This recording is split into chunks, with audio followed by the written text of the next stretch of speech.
أعوذ بالله من الشيطان الرجيم. بسم الله الرحمن الرحيم. وبشر الذين آمنوا وعملوا الصالحات أن لهم جنات تجري من تحتها الأنهار كلما رزقوا منها من ثمرة رزقا قالوا هذا الذي رزقنا من قبل وأتوا به متشابها ولهم فيها أزواج مطهرة وهم فيها خالدون. إن الله لا يستحيي أن يضرب مثلا ما بعوضة فما فوقها فأما الذين آمنوا فيعلمون أنه الحق من ربهم وأما الذين كفروا فيقولون ماذا أراد الله بهذا مثلا يضل به كثيرا ويهدي به كثيرا وما يضل به إلا الفاسقين. صدق اللہ العلی العظیم. سورہ بقرہ کا تیسرا رکوع چل رہا ہے. گزشتہ آیات مبارکہ میں اللہ رب العالمین کی طرف سے چیلنج دیا گیا کہ قرآن کا مثل، قرآن جیسی کوئی کتاب، کوئی صورت آپ پیش کر کے دکھاؤ. اگر نہیں پیش کر سکتے تو مان لو کہ یہ قرآن اللہ کی طرف سے ہے، پڑھ کر کے سنانے والا حضرت محمد مصطفیٰ اللہ کا رسول ہے صلی اللہ علیہ وسلم. تو پھر اگر نہیں مانتے، کر بھی نہیں سکتے، مانتے بھی نہیں ہو، تو پھر سمجھو کہ ابھی آپ کے لیے جہنم پکا ہے. آپ ابھی اللہ کے عذاب سے، آگ سے بچ نہیں سکتے. یہ تو ہوا نافرمانوں کا انجام. لیکن جو مان لیتے ہیں، جو کچھ اللہ تعالیٰ کی طرف سے آیا اور یہ کہتے ہیں حاضر، بھائی اللہ موجود ہے، حاضر، مانتے ہیں. فرشتے موجود ہیں، سارا کچھ لکھتے ہیں، بالکل مانتے ہیں. دائیں بائیں کندھوں پر بیٹھے ہوئے ہیں، سارا کچھ لکھ رہے ہیں. کیمرہ کی طرح سارا کچھ ریکارڈ ہو رہا ہے، بالکل مانتے ہیں. نظر کچھ نہیں آتا، اللہ نے بتایا، اللہ کے رسول نے بتایا، مانتے ہیں. اور جہنم بھی ہوگا، جنت بھی ہے، اور اچھے برے کا نتیجہ بھی بھگتنا پڑے گا، مانتے ہیں. تو جو ماننے والے ہیں، اپنے آپ کو جھکانے والے ہیں، اپنی مرضی کو گرانے والے ہیں، بس جو کچھ سامنے استاد کی طرف سے آیا، اللہ کی طرف سے آیا، اللہ کے دین کا پڑھانے والا استاد رسول اللہ صلی اللہ علیہ وسلم، اس کی طرف سے جو کچھ آیا ہم مان لیتے ہیں. تو ایسے ماننے والوں کو پھر کیا ملے گا؟ وہ پھر یہاں سے اللہ رب العالمین نے بیان فرمایا. وَبَشِّرِ الَّذِينَ آمَنُوا وَعَمِلُوا الصَّالِحَاتِ أَنَّ لَهُمْ جَنَّاتٍ. اور خوشخبری سنا دیں ان لوگوں کو جو ایمان لے آئے اور اعمال کیے اچھے. ایمان بھی لے آئے کہ دل کے پاک ہیں، پلیت نہیں ابو جہل کی طرح، ضدی نہیں ہے، ہٹ دھرم نہیں ہے یہودیوں کی طرح. تو ایسے لوگوں کو خوشخبری سنا دیں. وَعَمِلُوا الصَّالِحَاتِ، ان کا کردار بھی اچھا ہو، بد کردار نہ ہو. ایمان ہے لیکن کردار خراب ہے، ان کے لیے یہ خوشخبری نہیں ہے. دونوں چیزیں ہوں، اندر بھی پاک تو باہر بھی پاک، ظاہر سے باطن سے ہر لحاظ سے اگر ٹھیک ہیں تو ان کو خوشخبری سنا دیں. کئی مرتبہ ایسا ہوتا ہے ایک آدمی ظاہری عمل کرتا ہے لیکن ایمان نہیں ہوتا. جیسے ہندو ہیں، صدقہ خیرات وہ بھی کرتے ہیں، غریبوں کی مدد وہ بھی کرتے ہیں، بتوں کے سامنے سجدے یا عبادت وہ بھی کرتے ہیں، لیکن ایمان سے خالی ہیں. اور دوسرا ایمان ہے عمل اچھا نہیں ہے تو یہ بھی خراب ہے۔ ہمیں کیا پتہ لگے کہ اس کے دل میں ایمان ہے؟ ایمان کی نشانی تو کوئی ہونی چاہیے، اور ایمان کی نشانی ہے نماز۔ ایمان ہوگا تو اس کو گھر سے کھینچ کر کے مسجد کی طرف لائے گا، ایمان ہوگا تو اسی کو حرام سے بچائے گا۔ ایک بندہ اگر دعویٰ کر رہا ہے کہ میں ایمان والا ہوں اور سود کھا رہا ہے تو اس کا ایمان کس کام کا ہے؟ جو ایمان تجھے حرام سے نہیں بچا رہا اور تجھے یہ احساس ہی نہیں ہے کہ میں کوئی غلط کر رہا ہوں۔ آج کل اللہ معاف فرمائے اچھے خاصے لوگ بظاہر دیکھو نیک نمازی ہیں لیکن حرام سے بچتے نہیں ہیں، حالانکہ رسول اللہ صلی اللہ علیہ وسلم کا فرمان ہے لا يدخل الجنت جسد الذی غذی بالحرام یغزو بالحرام، جس جسم کی پرورش حرام سے ہو وہ جنت سے محروم رہے گا۔ تو اسی کا ایمان اسی کو حرام سے بچاتا نہیں ہے، یعنی کردار اچھا نہیں ہے، تو پھر اسی کے ایمان کی کوئی حیثیت نہیں ہے۔ اگر دونوں چیزیں ہوں، ایمان بھی ہے اچھا کردار بھی ہے، تو پھر ان کو خوشخبری سنا دو، کیا ان لہم جنات، ان کے لیے باغات ہوں گے، مزے ہوں گے، تجری من تحتها الانہار، بڑے اعلیٰ قسم کے باغات ہوں گے کہ ان کے نیچے نہریں بہہ رہی ہوں گی، ان کے نیچے نہریں بھی بہہ رہی ہوں گی۔ کلما رزقوا من ثمرۃ رزقا، جب کبھی بھی ان کو رزق دیا جائے گا کوئی پھل فروٹ کا، قالوا ھذا الذی رزقنا من قبل، تو وہ کہیں گے کہ ہاں یہ وہی رزق ہے، یہ وہی اللہ کا انعام اکرام ہے جو پہلے بھی ہم نے استعمال کیا ہے، پہلے بھی ہم نے کھایا ہے۔ وَأُتُوا بِهِ مُتَشَابِهًا، اور ایک دوسرے سے ملتے جلتے پھل فروٹ ان کو دیے جائیں گے۔ وَلَهُمْ فِيهَا أَزْوَاجٌ مُطَہَّرَةٌ، اور ان کے لیے وہاں بیویاں ہوں گی، لڑکیاں ہوں گی پاکیزہ، جنت کے اندر حوریں۔ وَهُمْ فِيهَا خَالِدُونَ، اور یہ لوگ جنت کے اندر ہمیشہ رہنے والے ہوں گے۔ سبحان اللہ۔ دو چیزیں آپ کر لو، اندر بھی پاک ظاہر بھی پاک، سب کچھ دیا بھی اللہ تعالیٰ نے ہے، جو اللہ نے دیا وہی اللہ کے نام پر خرچ کرو۔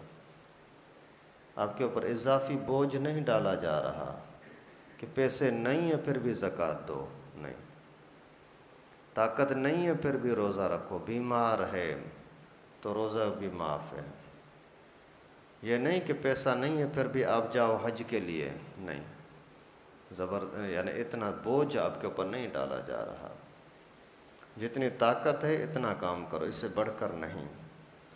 تو پھر اگر ایسا کیا تو آپ کو 3 انعام ملیں گے، جن 3 کے لیے تم دنیا میں ہر وقت پریشان ہوتے ہو، جن 3 کاموں کے لیے آپ لوگ دنیا میں ہر وقت پریشان ہوتے، وہ تینوں کام اللہ تعالیٰ آپ کو ان 2 چیزوں پر عطا فرما دیں گے۔ ایک، مکان بنانے کی فکر ہر ایک کو ہوتی ہے، یار گھر تو ہو، کئی سارے ایسے لڑکے ہیں بیچاروں کی عمر آگے بڑھتی جا رہی ہے، مکان نہ ہونے کی وجہ سے شادی نہیں ہو رہی۔ مکان ہر ایک کی چاہت ہے،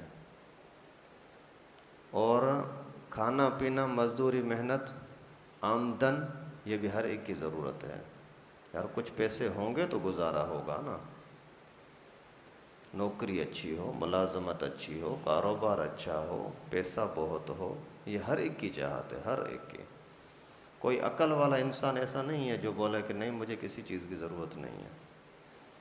تو کھانا پینا، رزق روزی، یہ 2، اور تیسرے نمبر پر بیوی اچھی ہو، گھر والی اچھی ہو کہ گھر کے اندر آؤں تو سکون آئے، باہر کے ٹینشن گھر میں داخل ہوا، بیوی کی مسکراہٹ دیکھی اور گھر سے کوئی خوشخبری ملی، آپ کی تھکن اور آپ کی پریشانی، آپ کا باہر کا دماغی بوجھ، وہ سارا کا سارا ختم ہو گیا۔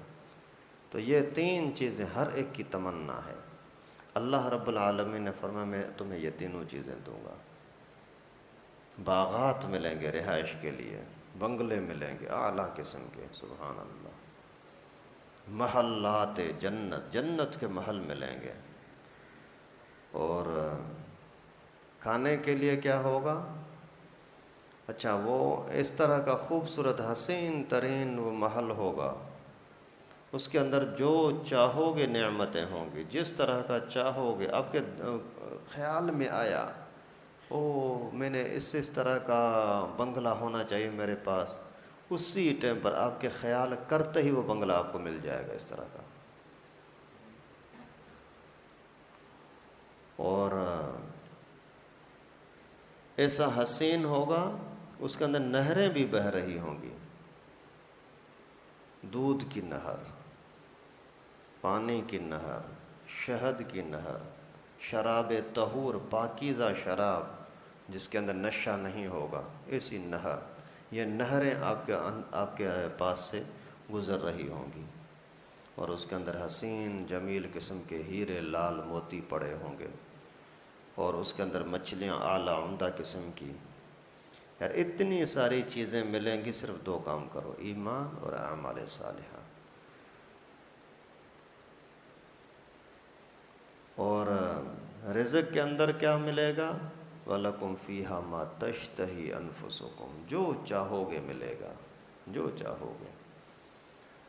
حدیث مبارکہ میں آتا ہے کہ سونے کی ایک چھڑی، ایک لاٹھی بندے کو دی جائے گی، دور کہیں جہاں تک وہ اپنی نظر کو کھینچنا چاہے گا نظر چلی جائے گی، ہزاروں میل دور تک اس کی نظر چلی جائے گی۔ جہاں کہیں کوئی چیز اس کو خوبصورت نظر آئی، وہ دیکھو وہ کتنا خوبصورت پھل ہے، یوں اسی چھڑی سے اشارہ کرے گا، وہ پھل آپ کے پاس پہنچ جائے گا، وہ پھل آپ کے پاس پہنچ جائے گا۔ اور کوئی پرندہ اڑتے آپ نے دیکھ لیا، حسین لگا، اچھا لگا، اسی کو اشارہ کرو، وہ پرندہ آپ کے پاس پہنچ جائے گا۔ زندہ دیکھنا چاہتے ہو، زندہ آپ کے پاس پہنچے گا۔ اسی کی کڑھائی شڑائی تکہ بنا کر کھانا چاہتے ہو، وہاں سے آتے ہوئے آپ کے پاس پہنچتے ہوئے آگ لگنے کے بغیر ہی وہ آپ کے لیے پک جائے گا۔ تھوڑی سی قیمت ادا کرو، اور وہ قیمت یہ ہے کہ ایمان اور اچھے اعمال۔ اور یہاں اللہ تعالیٰ نے فرمایا کہ جب ان کو کوئی رزق ملے گا تو وہ بولیں گے کہ اتو بھی متشابہہ، ارے اس طرح کا ہم نے پہلے بھی کہیں کھایا ہے۔ جیسے دنیا کے اعتبار سے آپ نے کوئی زمانہ پہلے کوئی خوبصورت کوئی حلوہ شلوہ کھایا ہو، پھر اگر آپ کو سالوں کے بعد اسی طرح کا حلوہ ملے تو آپ سوچنے لگتے ہیں یار اس طرح کی چیز میں نے کبھی کھائی تو ہے۔ تو اللہ تعالیٰ فرماتے ہیں آپ کو ملتا جلتا پھل دیا جائے گا۔ اس کے اندر بھی بڑی حکمتیں ہیں۔ کیوں؟ نیا پھل اگر آپ مارکیٹ میں جاؤ تو کوئی ایسا پھل آپ کے سامنے نظر آئے جو آپ نے کھایا نہ ہو، آپ اس کے نام سے واقف نہ ہو، تو وہ لیتے نہیں ہیں، یار پتہ نہیں ذائقہ کون سا ہوگا، کیا ہوگا، چھوڑو۔ اور جو آپ نے دیکھی ہو، پہچانی چیز ہو، وہ خوشی سے آدمی لے لیتا ہے۔ تو اس وجہ سے اللہ تعالیٰ فرماتے ہیں آپ کو ایسے پھل کھلاؤں گا جو آپ خود سمجھ رہے ہوں گے کہ ہم نے یہ کھایا ہے۔ دنیا کے اندر کوئی پھل دیکھا تھا، اسی جیسا پھل جنت میں ہوگا، لیکن ذائقے کے اعتبار سے دنیا کے پھل کا کوئی نام و نشان نہیں ہوگا، وہ بڑا اعلیٰ قسم کا ہوگا۔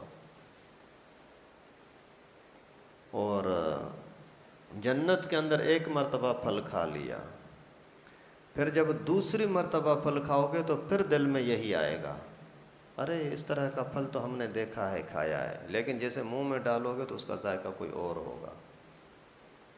یہاں تک کہ اگر آپ نے ایک ہی پھل ہے، مثلا سیب ہے، اسی کو ایک چک لگایا، پھر آپ کو دل میں آیا کہ ارے یار انار ہونا چاہیے، تو اسی کے اندر اللہ تعالیٰ اسی ٹائم پر انار کا ذائقہ کر دیں گے۔ اللہ رب العالمین کی طرح کے لیے کوئی مشکل نہیں ہے۔ دنیا کے اندر مخلوق کو پیدا کیا نا، جنوں کو دیکھو کسی ٹائم پر سانپ کی شکل اپنا لیتے ہیں، کسی ٹائم پر آدمی کی شکل اپنا لیتے ہیں۔ جب اللہ تعالیٰ نے یہاں مخلوق کے اندر یہ طاقت رکھی ہے تو وہاں اللہ کے لیے کون سا مشکل ہے۔ اور پھر مفسرین کرام فرماتے ہیں کہ اتوب ہی متشابہہ، اس کا مقصد یہ بھی ہے کہ دنیا میں جو بندہ ذوق سے محبت سے اللہ کا نام لیتا ہے، کوئی ذکر کرتا ہے، تلاوت کرتا ہے، تو یہ عجیب قسم کی اسی کو ایک ذائقہ محسوس ہوتا ہے۔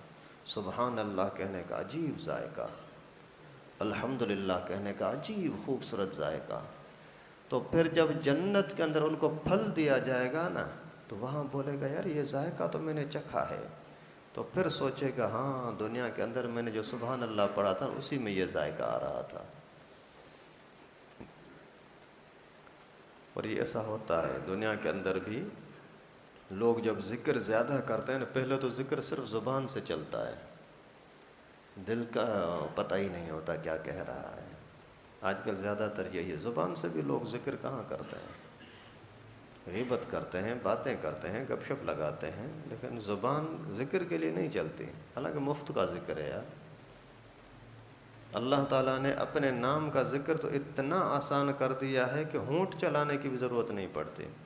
آپ بیمار ہیں، تکلیف دل نہیں چاہ رہی، صرف آپ ویسے ہی بیٹھے ہوئے ہو، ابھی کر کے دیکھیں اللہ اللہ اللہ اللہ، ہونٹ نہیں چل رہا ہے، زبان بھی کہیں گھوم نہیں رہے، صرف اس ایک ہی جگہ پر تھوڑا سا نیچے اوپر اللہ اللہ اللہ۔ اتنا اللہ تعالیٰ نے آسان کر دیا، لا الہ الا اللہ لا الہ الا اللہ لا الہ الا اللہ، ہونٹ نہیں ہل رہے، اور زبان بھی آگے پیچھے آئے، حلق سے نکالنا یا مشکل حروف نکالنا وہ بھی نہیں ہے۔ اللہ تعالیٰ نے اپنا ذکر اتنا آسان کر دیا ہے، لیکن کرنے کے لیے لوگ تیار ہی نہیں ہیں۔ تو خیر پہلا مرحلہ یہ ہوتا ہے کہ زبان سے ذکر کرو، پھر اگر زبان سے بہت زیادہ کیا تو پھر زبان کے ساتھ ساتھ دل بھی ذکر کرنے لگتا ہے، ابھی اسی کو ذکر کا مزہ آنا شروع ہو جائے گا۔ یہ سبحان اللہ کہہ رہا ہے نا، تو دل بھی اسی کو سبحان اللہ کہہ رہا ہے۔ پھر آگے چلتے چلتے یہاں تک معاملہ ہو جاتا ہے کہ آپ کا زبان خاموش رہے تو بھی دل سے ذکر نکلتا رہتا ہے۔ یہ بڑا اعزاز کا درجہ ہے۔ پھر فرشتے دل کے رازوں کو جانتے تو نہیں ہیں، پھر ان کو منہ سے خوشبو نکلتی نظر آتی ہے۔ جب سبحان اللہ پڑھتا ہے تو خوشبو کوئی اور، الحمدللہ پڑھتا ہے تو خوشبو کوئی اور، اللہ اکبر کہتا ہے تو خوشبو کوئی اور، پھر اسی خوشبو کو محسوس کر کے لکھتے ہیں کہ یہ ابھی سبحان اللہ پڑھ رہا ہے۔ تو اتوبہ متشابہہ کا یہ مقصد ہے، دنیا میں جو ذکر کا ذائقہ انہوں نے چکھا تھا تو جنت کے اندر پھل کا ذائقہ بھی اسی طرح کا ان کو ملے گا۔ اور تیسرا انعام یہ ہوگا وَلَهُمْ فِيهَا أَزْوَاجٌ مُطَهَّرَةٌ، ان کو بیویاں ملیں گی پاکیزہ، پاک بیویاں، کوئی گندگی نہیں ہوگی، کوئی خرابی نہیں ہوگی۔ دنیا کے اندر کتنی بھی عورت پاک ہو لیکن کچھ دنوں کے لیے ان کو پلیت رہنا پڑتا ہے، قضاء حاجت کے بعد بھی وہ بے وضو ناپاک ہو جاتی ہیں، اور ہر مہینے کے کچھ دنوں کے لیے ناپاک ہو جاتی ہیں، اور بچہ جننے کے بعد کچھ دنوں تک، تقریباً 40 دن کے اندر 40 دن تک ناپاک رہتی ہیں۔ اچھا، یہاں ماہواری کے جو دن ہوتے ہیں وہ 10 دن سے زیادہ نہیں ہو سکتے۔ اگر کسی عورت کو 11-12 دن تک اگر یہ پلیتی کے دن نظر آتے ہیں کہ خون آ رہا ہے، تو یہ 10ویں دن کے بعد یہ پلیتی نہیں ہے، یہ ویسے نکسیر کی طرح ایک بیماری ہے، یا کوئی زخم ہو، زخم سے اگر کوئی خون نکل رہا ہے تو نماز معاف نہیں ہے، نکسیر آ رہا ہے تو نماز معاف نہیں ہے، پیشاب کے قطرے آ رہے ہیں تو نماز معاف نہیں ہے۔ اسی طرح سے عورت کو جو پلیتی کے دن ہیں 3 دن سے کم نہیں ہو سکتے، 10 دن سے زیادہ نہیں ہو سکتے۔ اگر 11ویں دن 12ویں دن 15ویں دن بھی اگر خون آ رہا ہے تو اس کو نماز معاف نہیں ہے۔ پلیتی کے دنوں میں نماز پڑھنا ناجائز ہے، اور پلیتی کے دن ختم ہونے کے بعد پھر نماز نہ پڑھنا گناہ ہوگا۔ جس طرح سے زخم وغیرہ کے اوپر پٹی لگا کر کے نماز پڑھنی ہے تو وہاں بھی خون کو بند کر کے کوئی راستہ بنا کر کے کوئی پٹی شٹی لگا کر کے اور نماز پڑھنی ہوگی۔ اور اسی طرح سے بچہ جننے کے بعد کا جو خون ہے وہ 40 دن سے زیادہ نہیں ہو سکتا۔ اگر 41ویں 42ویں دن اگر خون چل رہا ہے تو یہ بیماری کا خون ہوگا، نماز پڑھنی پڑے گی۔ تو خیر یہاں اللہ تعالیٰ فرماتے ہیں کہ جنت میں آپ کو پاک بیویاں دوں گا، ایسی حسین ہوں گی کہ آپ نے کہ وہم و گمان میں بھی نہیں ہوگا کہ اتنا بھی حسن، اتنی حسین کوئی عورتیں ہو سکتی ہیں۔ اور جنت کی حوریں عورتیں نور سے بنی ہیں، اللہ کے حکم کن فیکون سے بنی ہیں۔ وہ ماں کے پیٹ میں رہ کر کے اور یہ نطفے کے پلیتی سے پیدا نہیں ہوئیں، اللہ کے خاص حکم سے نور سے پیدا ہوئی ہیں۔ ایسا چمکدار چہرہ ہوگا، جسم ہوگا، اگر پانی پی رہی ہیں تو پانی کا گھونٹ یہاں سے جاتے ہوئے نظر آ رہا ہوگا، اور ان کے منہ کا مٹھاس علماء نے لکھا ہے ایسا ہوگا کہ اگر اس کے منہ کی تھوک دنیا کے پانی کے اندر ڈال دی جائے تو پانی میٹھا ہو جائے گا، اور ان کے جسم کی خوشبو ایسی ہوگی کہ اگر وہ اپنے دوپٹے کو جنت سے نکال کر کے ذرا سا لہرا دے، پوری دنیا خوشبو ہو جائے گی، پوری دنیا خوشبو ہو جائے گی۔ ایسا چمکدار، ایسا خوشبودار، ایسا معطر اور ایسی محبت کرنے والے ہمیشہ کے لیے آپ کے ساتھ رہیں گی۔ کوئی بیماری شیماری نہیں ہے، کوئی مطالبہ نہیں ہے کہ آج نمک نہیں ہے، مرچی نہیں ہے، مسالہ نہیں ہے، آٹا نہیں ہے، چیختی رہیں، چلاتی رہیں، نہیں، بس شکر گزار۔ یہ سارے انعامات ملیں گے، لیکن اس سے بڑا انعام پھر یہ ہے چوتھا، وَهُمْ فِيهَا خَالِدُونَ، ہمیشہ کے لیے ہوں گے۔ سبحان اللہ۔ یار مکان بنایا 10 سال 20 سال میں ٹوٹ جائے گا، روزی کمائی ہے لیکن شاید ادھر ادھر چلی جائے، کوئی ڈاکو آ جائے، کوئی چور آ جائے، کوئی بیماریاں آ جائیں۔ ابھی ایک بندے کے بارے میں پتہ لگا، ساتھی ہے، وہ سپارکوں میں کام کرتا تھا، ابھی ریٹائر ہوا، اور تقریباً 35-40 لاکھ روپے اس کو ملے بھی۔ اس بیچارے کو بیماری لگی یہاں NMI اسپتال کے اندر، تو انہوں نے 27 لاکھ روپیہ لیا۔ پوری زندگی بیچارے نے کام کیا، تقریباً 45 لاکھ روپے ملے، ان میں 27 لاکھ روپے تو اس کی ایک ہی بیماری میں چلے گئے۔ تو دنیا کے اندر کتنی بھی نعمتیں ملیں، لیکن اس کے اندر یہ خطرہ ضرور ہوتا ہے کہ کسی بھی ٹائم پر ختم ہو جائے گی، یہ نعمت ہم سے چھن جائے گی۔ لیکن وہاں کیا ہوگا؟ جو بیوی ملی، آج جوان ہے، 10 سال کے بعد بھی وہی جوانی ہوگی، 50 سال کے بعد بھی وہی جوانی ہوگی، لاکھ کروڑ سال کے بعد بھی وہی جوانی ہوگی۔ نہ آپ بوڑھے ہوں گے، نہ لڑکیاں بوڑھی ہوں گی، کوئی تکلیف، کوئی پریشانی نہیں، مکان بھی VIP، اور لڑکیاں بھی VIP، کھانے پینے بھی VIP، اور رہائش بھی ہمیشہ کے لیے۔ اس سے زیادہ اور کیا چاہیے یار؟ دنیا کے گھر بنانے کے لیے کتنے سالوں تک محنت کرتے ہو، دنیا کا بے وفا گھر بنانے کے لیے کتنے سالوں تک محنت کرتے ہیں یار، اور شادی کرنے کے لیے کتنی بڑی رقم خرچ کرتے ہیں، بیوی لینے کے لیے، لڑکی حاصل کرنے کے لیے کتنا کچھ خرچہ کرتے ہیں اور تکلیف اٹھاتے ہیں، گھر بھی بناؤ، انتظام بھی کرو، یہ کرو یہ کرو، اور کھانے پینے کے لیے صبح سے لے کر کے شام تک روزانہ پابندی کے ساتھ جا رہے ہیں، 8 گھنٹے 10 گھنٹے۔ یار مزدوری کریں گے تو پیٹ کے اندر کچھ جائے گا۔ اگر دنیا کے کھانے کے لیے، دنیا کے مکان کے لیے، دنیا کی بیوی کے لیے، عورت کے لیے اتنی کچھ محنت کرتے ہیں، تو جنت جو ہمیشہ کے لیے ہے اس کی مثال ہی کوئی نہیں ہو سکتی، تو اس کے لیے محنت کیوں نہیں کرتے؟ اگر یہ 2 کام کے، ایمان اور اچھے اعمال، یہ تینوں چیزیں مل جائیں گی۔ اللہ تعالیٰ سے دعا ہے کہ اللہ پاک ہماری کمی کوتاہی معاف فرمائے، اپنے فضل و کرم سے ہمیں جنت کی نعمت نصیب فرمائے۔ وآخر دعوانا ان الحمد للہ رب العالمین۔